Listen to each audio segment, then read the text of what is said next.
Sports Center. We are back here at Sports Center. Briscoe and Eves, of course, with Uncle Herm. We know who's going to the Super Bowl from the AFC. That is the Patriots for the first time since 2019. But we also now know, Herm, who's going from the NFC, Seattle Rams, NFC Championship, and it's Seattle who gets the win. What stood out to you in that game? Sam Darnold. This was a big-time game for him, playing against Matthew Stafford. You think about his journey. We were discussing it earlier before we were on. Minnesota had a good year, and then all of a sudden they cast him away. There were a couple times he was left for dead in his career. Yes. He was absolutely left for dead. And it's a great story. It really is for Sam Darnold and Seattle Seahawks. It's just been amazing. And today he outplayed Matthew Stafford. There's no doubt.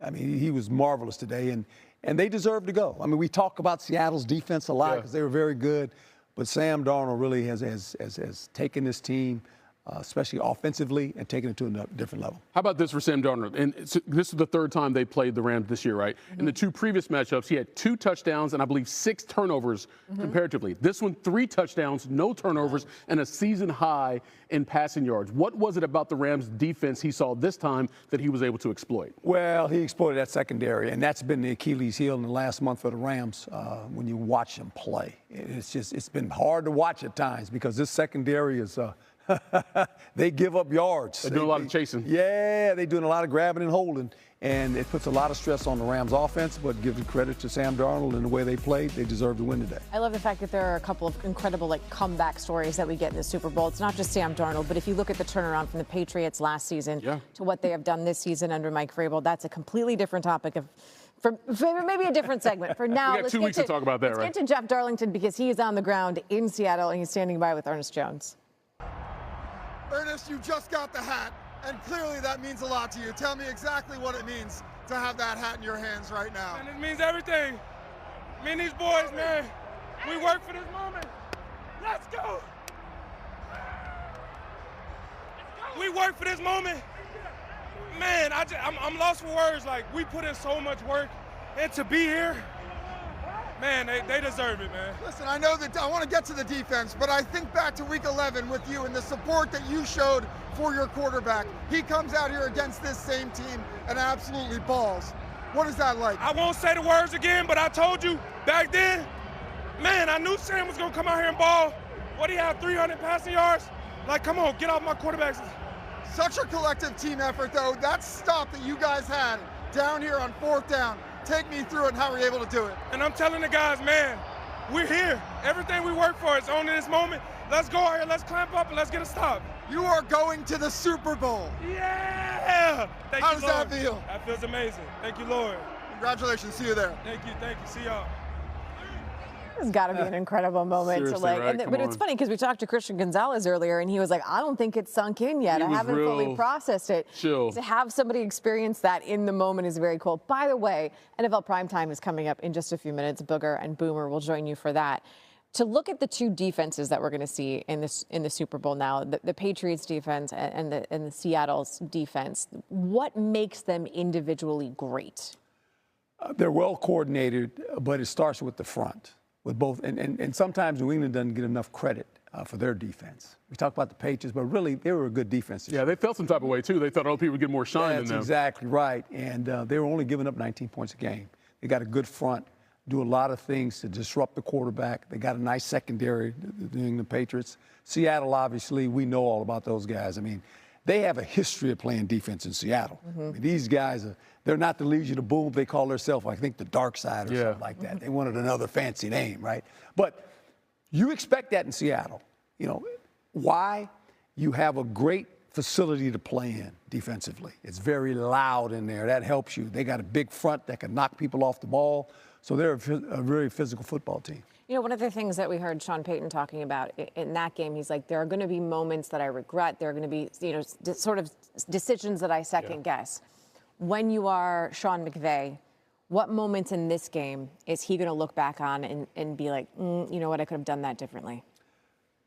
Well, I think, he thought about maybe trying to run the ball a little bit more and maybe gave up on it too soon. Running's hard. Running is hard. Well, because you have to be patient because what happens, you might run in there and make a yard. And you go, ugh, right? And all of a sudden you get frustrated. But the running it really sets up your whole offense when you run the football. You have to just stay at it because eventually you make 3 yards. Then eventually you make 10 yards. There was so much pressure on Matthew Stafford. It was all about Stafford. I understand why. He was an MVP candidate, threw, 40-plus touchdown passes this year. But eventually, you have to give your defense a break at times and just run the ball. Just wear that defense down by running the football. And I think when he looks back at it, he's going to say, I wish I'd have called a couple more runs. You take a look at this matchup we're going to have now in the Super Bowl. By the way, the last time Seattle and the Patriots were in the same Super Bowl, that was the Malcolm Butler game, by the way. Oh, boy, here we go. But this, you have, they're not new teams, obviously, and they've obviously had success in the postseason, but they've got coaches who've been there for a very short period of time, and all of a sudden, bam, they're in the Super Bowl. Yes. Talk about the 2 jobs these respective coaches have done to get their teams to this point. Well, they're both MVP candidates, and when you think about it. I mean, The coaches are. No, there's no doubt. I mean, when you think about the year Seattle had, and no one anticipated this from the New England Patriots now. No, 100%. Right? 100%. I mean, this is almost like the Chicago Bears story. Yeah. Yeah, but I'm not sure I anticipated this from Seattle, though. No. I mean, they got the #1 seed in the NFC. No one's going to give them that either. No. Correct. And think about Seattle. They played in maybe the best division in football. They played in the NFC West. I mean, 3 teams go to the playoffs there. San Francisco, Seattle, obviously the Rams. So they were well suited because of what they had to go through in their division to get through the playoffs. And they had to beat a team in their division to get to the Super Bowl. Yeah, you're right. All right, still to come here on SportsCenter. We got more to. You hurt for every one of those players in that locker room.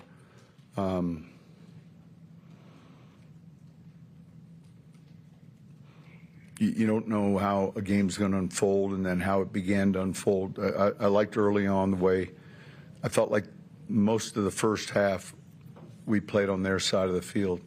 We didn't score enough points offensively or capitalize on that field position. The turnovers hurt us, and we had our opportunities, but starts with the head coach, rest of our staff. Tip our hats to New England. It was a hard-fought game. I thought defensively,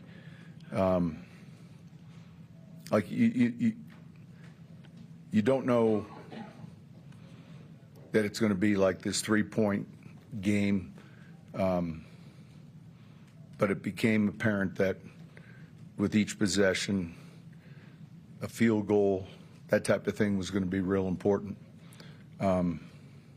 We weren't able to get it done, and it's tough, especially in this game.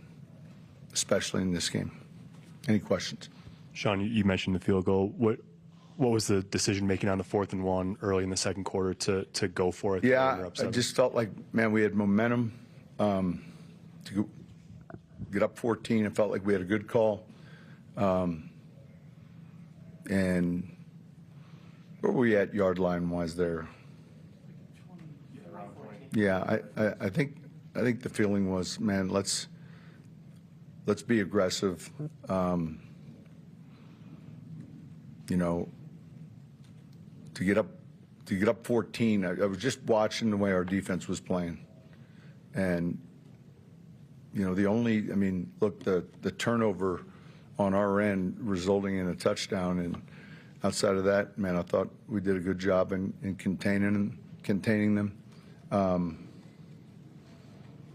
There'll be a number of things when we watch the tape I'll look at and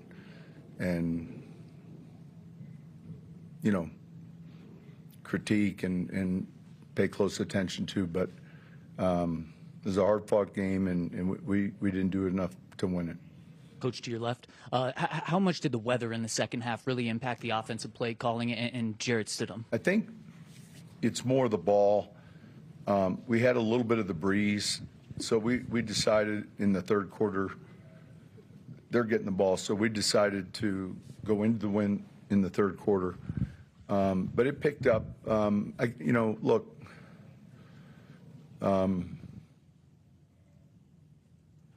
I know we talked a lot about footing, ball security, as the conditions changed, that became something that our players had to be, real mindful of.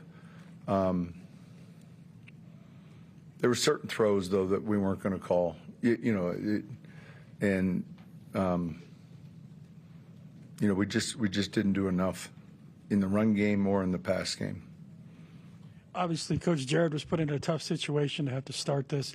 On the initial turnover that they turned into points, what did you see? And was the last one a designed play to Mims, or was that just him trying to give him a chance to make a play? I think it was him. You know, he hit Mims earlier, if you recall. And so, you know, you have your backside read, your front side read. On the turnover, I know it was reviewed. It's always hard from the field level as a backward pass. Then that was the frustrating thing. You know, when you play that back and forth, we were playing well enough defensively where, you know, so